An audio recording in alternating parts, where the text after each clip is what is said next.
ചെറുപ്പത്തിൽ ഒത്തിരിയേറെ സ്നേഹിച്ചും പണിയെടുത്തും കുടുംബത്തെ വളർത്തിയ റപ്പായി അപ്പാപ്പനാണ് ഈ കുടുംബത്തിന്റെ തൂണ്. സ്നേഹം കൊണ്ട് കുടുംബത്തെ ഒന്നു ചേർക്കുന്നതാണ് ഒരമ്മ. സ്നേഹത്തിൽ പരാജയം വന്നാലും തിരിച്ച സ്നേഹം കൊണ്ട് ആ പരാജയത്തെ അതിജീവിക്കുന്നവളാണ് ഈ ഇരിക്കുന്ന എൽസി അമ്മച്ചി. റപ്പായൽ അപ്പാപ്പന്റെയും എൽസി അമ്മച്ചിയുടെയും മൂത്ത മകനായ ജോഷി കുറെ ബിസിനസ്സും കാശ് കൈകാര്യം ചെയ്ത് ഇപ്പോൾ കുടുംബ സമ്പാദ്യം നോക്കുന്നവൻ. ജോഷിയുടെ ഭാര്യ ലീന തന്റെ ഭർത്താവിനെ ഓർത്ത് സന്തോഷിക്കുന്നവളും അതിനേക്കാൾ ഉപരിയായി തന്റെ സൗന്ദര്യത്തിൽ മുഖ്യത്വം കാണിക്കുന്നവളും. ജോഷിയുടെയും ലീനയുടെയും മൂത്ത മകനായ ഇമ്മാനുവേൽ ഒരു എഞ്ചിനീയർ വിദ്യാർത്ഥിയാണ്. രണ്ടാമത്തെ മോൻ അലക്സ് വിസ്കോം വിദ്യാർത്ഥിയും.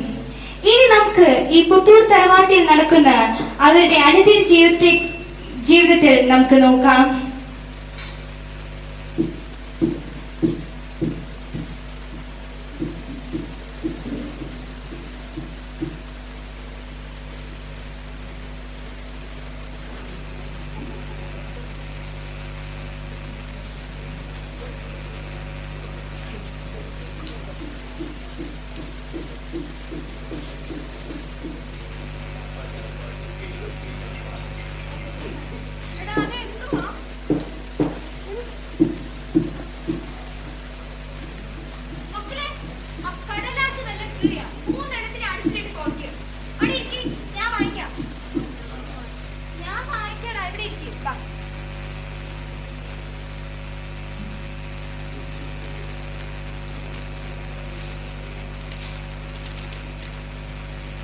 പ്രിയപ്പെട്ട മക്കളെ, പഠിത്തമൊക്കെ എങ്ങനെ പോകുന്നു? നിങ്ങൾ അടികൂടി അമ്മയെ ശല്യം ചെയ്യാറുണ്ടോ? ഞാൻ പോകുമ്പോൾ നിങ്ങളോട് പറഞ്ഞതല്ലേ, എല്ലാവരും വലിയ മക്കളാവാറായി. അമ്മേനെയും അമ്മാമേനെയും അച്ചാച്ചനെയും നിങ്ങളാണ് നോക്കേണ്ടത്. എടാ ജോഷി, നിന്റെ ക്രിക്കറ്റുകളൊക്കെ എങ്ങനെ പോകുന്നു? 6 ഒക്കെ അടിക്കാൻ തുടങ്ങിയോ? ആ ജയ്സ, നിന്റെ മലയാള ഭാഷ ഇപ്പോഴും പഴയ പോലെ തന്നെയാണോ? ആനി, ചേട്ടന്മാർ നിന്നെ ശല്യം ചെയ്യാറുണ്ടോ? ഇല്ലല്ലോ.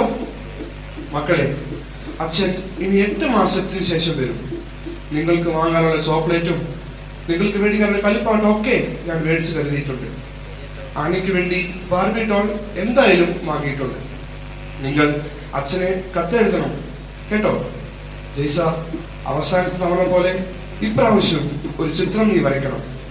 എല്ലാ ദിവസവും നിങ്ങൾ കുറിച്ച് ആലോചിക്കും. ഞാൻ അച്ഛൻ വരുമ്പോ നിങ്ങൾ അച്ഛനെ മറന്നു പോകുന്നില്ലല്ലോ.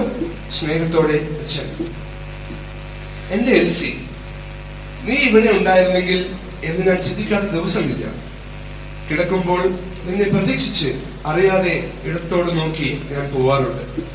ഞാൻ ഇന്ന് എന്റെ ചിന്തകളിൽ അകപ്പെട്ടു പോയി. എനിക്ക് വേണ്ടി ഒരിക്കലും ഞാൻ ഇവിടെ വന്ന് ജോലി ചെയ്തിട്ടില്ല. ഇതെല്ലാം നമ്മൾക്ക് വേണ്ടിയല്ലേ. മക്കൾക്ക് ഒരു നല്ല സ്കൂളിൽ പഠിക്കുവാനായിട്ടും നമ്മുടെ പഴയ വീട് പുതിച്ച് പണിയുവാനായിട്ടുമാണ് ഞാൻ കഷ്ടപ്പെടുന്നത്. എത്രയും പെട്ടെന്ന് തന്നെ നീ എനിക്ക് കത്തെഴുതുന്നു വെച്ച്. നിന്റെ വാക്കുകൾ എനിക്ക് നിന്റെ ഒച്ചയിൽ കേൾക്കാൻ പറ്റും. നിന്നെ എത്രയും പെട്ടെന്ന് കാണാൻ കൊതിക്കുന്നു. എന്നും നിന്റെ റാഫേൽ.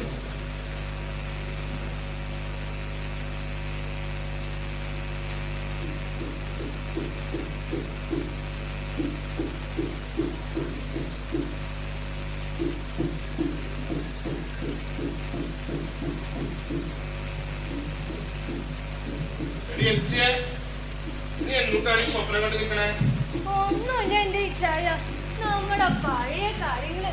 ഇച്ചായ ദുബായ് പോയതും അവിടുന്ന് വരുന്ന കത്തുകളും അത് ഞാൻ വായിക്കുന്നു. ഓ എന്റെ മാതാവേ,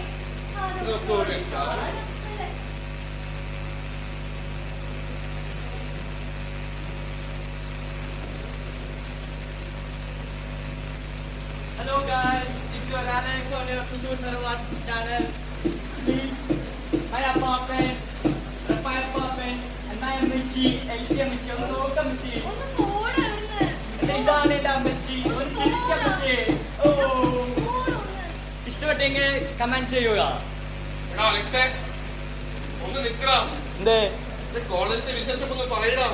എല്ലാം നിർബന്ധം പറയാ.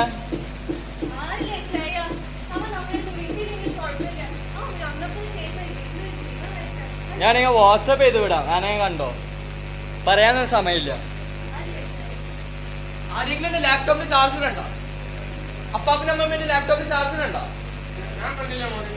ഈ കോപ്പ് എവിടെ വെച്ചാവോ? ആവശ്യമുള്ള നേരത്ത് കാണൂല്ല. നിങ്ങളുടെ മോൻ തുടങ്ങിയിട്ടുണ്ട്. ഫോൺ വിളിച്ച് എടുക്കാൻ പറ്റാതെ ഏത് പാതാളത്തിൽ ചെന്ന് കിടക്കുന്ന ഞാൻ കൊടുത്ത 50 ലക്ഷം ബാങ്ക് ഡെപ്പോസിറ്റ് ചെയ്യാൻ പറഞ്ഞ് എത്ര ദിവസമായി?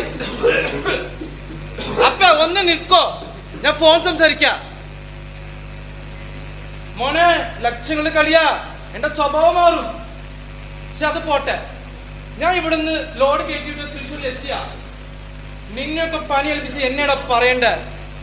മര്യാദക്ക് നമ്മുടെ പറമ്പിൽ പോയി തേങ്ങാണ പണി നോക്ക്.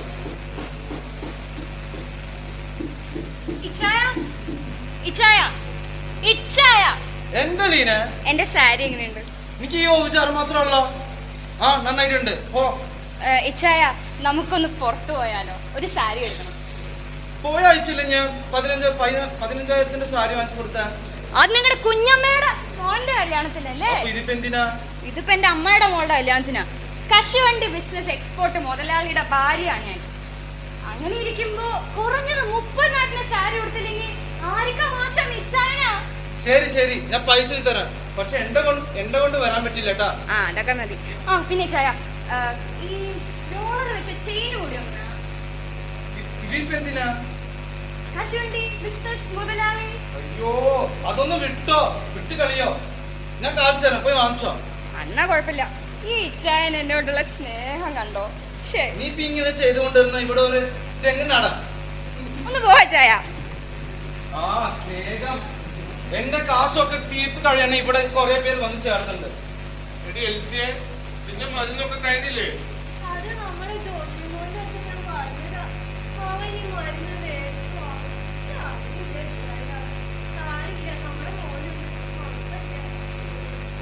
വാ, എല്ലാരും പ്രാർത്ഥനയല്ല വായോ. എടി, അവൾ എന്തൊക്കെ തല്ലുകൊള്ളയായാലും മക്കളെ വന്ന വിശ്വാസമുണ്ട്. ഇമാനുവലേ, അലക്സേ, ഇങ്ങോട്ട് വന്നേ. ഇതിനാ പ്രാർത്ഥനയല്ലടാ, വാടാ. ഇപ്പഴാ? ആ, ഇപ്പൊ തന്നെ. മനുഷ്യന് 8 മണിയല്ലേ? 9 മണിക്ക് കുടുംബാളക്കളാ. മോളെ, എനിക്ക് ദൈവവിശ്വാസം എനിക്ക് വളരെ ഇഷ്ടപ്പെട്ടുട്ടാ. ദൈവവിശ്വാസം ഒന്നും അല്ല അപ്പച്ചാ. 9 മണിക്ക് കുടുംബാളൊക്കെ ഉണ്ട്. എനിക്കത് കണ്ടിട്ട് ഉറക്കമില്ല, അതുകൊണ്ടാ. വേഗം തീർത്തിട്ട് വാ.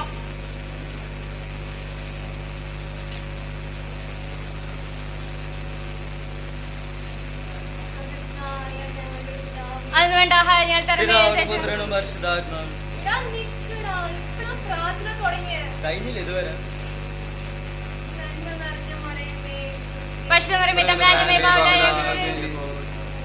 ഈശോ വിഷയക്ക് സ്തുതിയായിരിക്കട്ടെ. ഈശോ ശരിയുടെ അപ്പാ. ആ, വായോ. കഴിക്കാം. നിങ്ങൾ രണ്ടുപേരും ഇവിടെ തന്നെ ഇരിക്കണേ. ആക്കാൻ നിൽക്കണ്ട, ഞാൻ ഇങ്ങോട്ട് കൊണ്ടുവന്ന് തരാം. എല്ലാരും വായോ കഴിക്കാൻ. എത്ര പ്രാവശ്യം വിളിക്കണം നിങ്ങളൊക്കെ?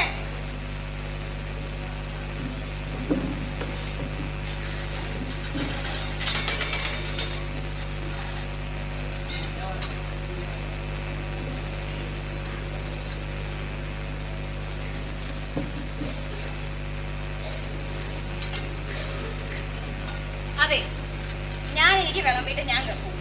നിങ്ങൾ ആവശ്യമുള്ളവര് എന്താന്ന് വെച്ചാൽ എടുത്ത് കഴിച്ചോളാം. ആ,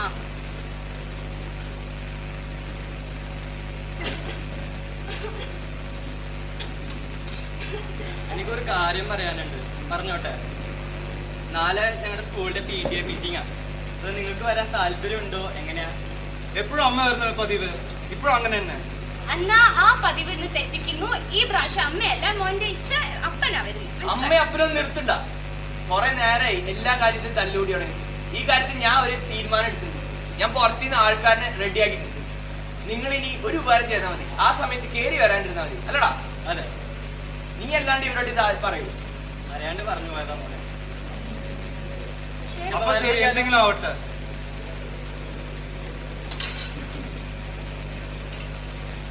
എനിക്ക് നന്നായിട്ട് ഉറക്കം വരുന്നുണ്ട്. ശരി, നമുക്ക് കിടക്കാം.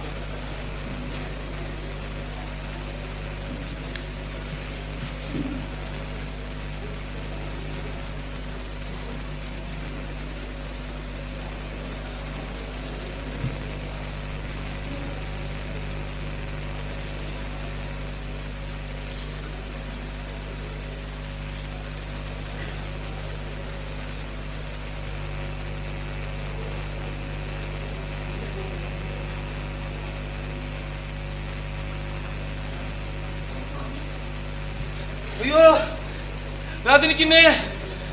യേശുവേ ആരെയും രക്ഷിക്കണേ. അയ്യോ വേദനിക്കുന്നേ. പൊള്ളുന്നേ അമ്മച്ചി. അയ്യോ പൊള്ളുന്നേ.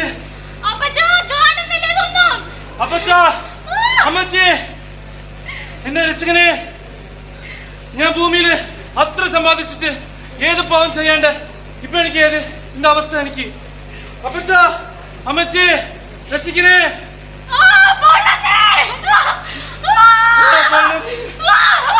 അയ്യോ പൊള്ളുന്നേ. അയ്യോ പൊള്ളുന്നേ. എടാ മോനെ ജോഷിയെ, ദൈവം നമുക്ക് തന്ന ആയുസ് ആ മോനികൾ നശിച്ചു പോകാതെ ജീവിക്കണം. നമ്മൾ ദൈവത്തിന്റെ അടുത്ത് നിന്നാണ് വന്നത്. അവന്റെ അടുത്തേക്ക് തന്നെ നമ്മൾ തിരിച്ചു പോകാനുള്ള ബോധ്യം നമുക്ക് വേണം. നീയോ ഈ ലോകത്തിലുള്ള സുഖങ്ങളുടെ പുറകിൽ നീ നടന്നു, പൈസ ഉണ്ടാക്കുവാൻ നീ നടന്നു.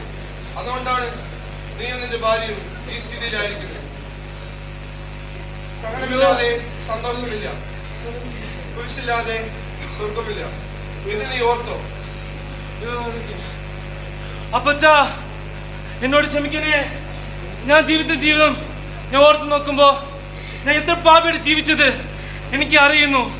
അപ്പച്ചാ അമ്മച്ചേ നിങ്ങൾ നീ ദൈവത്തിനെ സ്നേഹിച്ച മാത്രം മതി. നീ മറ്റുള്ളവരെ സ്നേഹിച്ച ദൈവം നിന്നെ സ്നേഹിക്കും. സാരില്ല മോനെ, സാരില്ല. ഇച്ചായ, നമ്മൾ ഈ ലോകത്തിന്റെ സുഖത്തിന്റെ പുറകെ പോയി പിള്ളേരെ നമ്മൾ അങ്ങനെയാണല്ലോ വളർത്തിയത്. അവർക്ക് ദൈവം എന്താ, ബൈബിൾ എന്താ ഒന്നും അറിയാണ്ട ഇച്ചായ നമ്മൾ വളർത്തിയത് അവര്. നമ്മളിപ്പോ നരകത്തിലായതുപോലെ നമ്മൾ പിള്ളേരും നരകത്തിലാവത്തില്ലേ? അതാലോചിക്കുമ്പോഴാണ് എനിക്ക് സങ്കടം വരുന്നത്. അയ്യോ, ഇതൊക്കെ അവരോട് ആര് പറയും?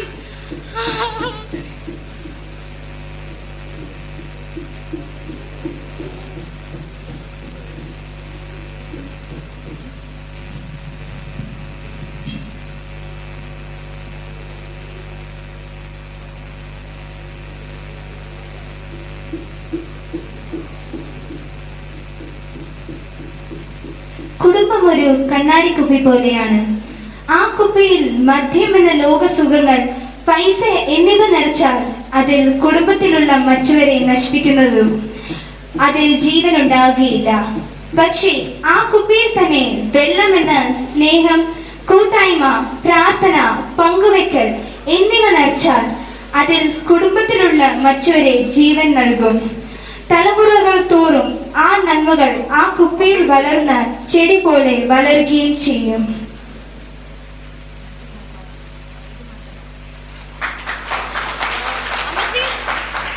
അമ്മച്ചി പറയാറില്ലേ ആ ധനികനും ശരിയാ. നിങ്ങൾക്കറിയോ ലൂക്ക എഴുതിയ സുവിശേഷം 16-ാം തിരുവചനം നിങ്ങൾ വായിച്ചിട്ടുണ്ട്? ആ ലാസറിന്റെ ആ ധനികന്റെ കഥ. നമ്മുടെ കുടുംബം ഇപ്പൊ ധനികനെ ലാസറിനെ പോലെയാ. ധനിയൻ പൈസയുടെ പിന്നിൽ പോയപ്പോ അവൻ എന്തുട്ടാ കിട്ടിയേ? ആ നരകല്ലേ. പക്ഷെ അവൻ ലാസറിനെ ഒന്ന് തിരിഞ്ഞു നോക്കിയാ. നമ്മുടെ ഇടയിലും ആ അകൽച്ചയുണ്ട്. ഒരിക്കലും നമ്മുടെ കുടുംബത്തിൽ ഈ അകൽച്ച പാടില്ല കേട്ടോ എന്റെ മക്കളെ.